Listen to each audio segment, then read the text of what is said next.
எல்லாரும் எப்படி இருக்கீங்க? இப்போ சட்டுன்னு நம்ம சமையல் செஞ்சு முடித்தோடனே பொரியல் எதுவும் செய்ய முடியல, எதுவுமே காய் எதுவுமே இல்லைங்கிறம்போது இந்த மாதிரி ரெடிமேடாக வெஜிடேரியன் ஆம்லேட் செஞ்சு சாப்பிடலாம். அதுக்கு அது எப்படி செய்யலான்னு பார்க்கலாம்.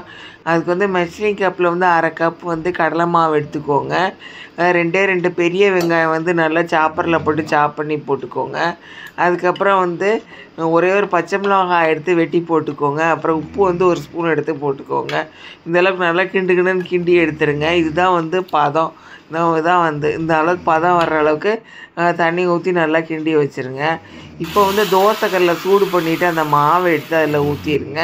அதை சுற்றி எண்ணெய் எடுத்து நல்லா குளிர ஊற்றி எடுத்துக்கோங்க.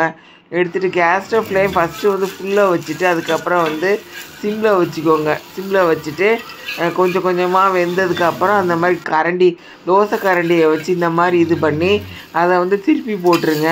ஃபஸ்ட்டு ஒரு பக்கம் வெந்ததுக்கப்புறம் 2வது பக்கம் வேக வச்சுட்டு கேஸ் ஸ்டவ் ஃப்ளேம் சிம்லேயே வச்சு வேக வச்சுட்டு அதுக்கப்புறம் திருப்பி போட்டுட்டு நல்லா சூடாக இருக்கும்போதே நீங்கள் சாதத்தோட ரசம் சாதம், சாம்பார் சாதம், குழம்பு சாதத்தை கூட சாப்பிடுங்க. தயிர் சாதத்து கூடயும் நல்லா இருக்கும். எந்த இதுவும் இல்லாத நேரத்தில் இந்த மாதிரி சமைச்சு சாப்பிடுங்க. இந்த மாதிரி இப்போ ஓமப்பொடி எப்படி செய்யலான்னு பார்க்கலாம். வயசானவங்களும் சாப்பிட்லாம், குழந்தைங்களும் சாப்பிட்லாம். உரப்பு எதுவுமே இல்லாமல் இருக்கும். இது ஒரே ஒரு கப் மெஷரிங் கப் கடலை மாவு எடுத்துக்கோங்க. அதே கப்பில் பாதி கப் பச்சரிசி மாவு எடுத்துக்கோங்க. ஒரு பிஞ்சு சோடாப்பு எடுத்து போட்டுக்கோங்க.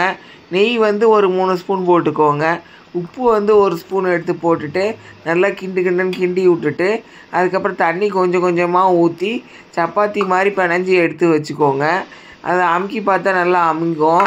அதுக்கப்புறம் இந்த முறுக்கு சுடுற அச்சு எடுத்துக்கோங்க. எடுத்துகிட்டு அதில் ஓமப்பொடி சுடுற அச்சு அதில் போட்டுட்டு மாவு எடுத்து அதில் போட்டுக்கோங்க. அதுக்கப்புறம் அந்த மேலே இருக்கிற அந்த முறுக்கு புளியறதை எடுத்து அதில் வச்சுட்டு கடாயில் எண்ணெய் ஊற்றி நல்லா கொதி வந்ததுக்கப்புறம் கேஸ் ஸ்டவ் ஃப்ளேம் மீடியத்தில் வச்சு இந்த மாதிரி புளிஞ்சு எடுத்து விட்ருங்க.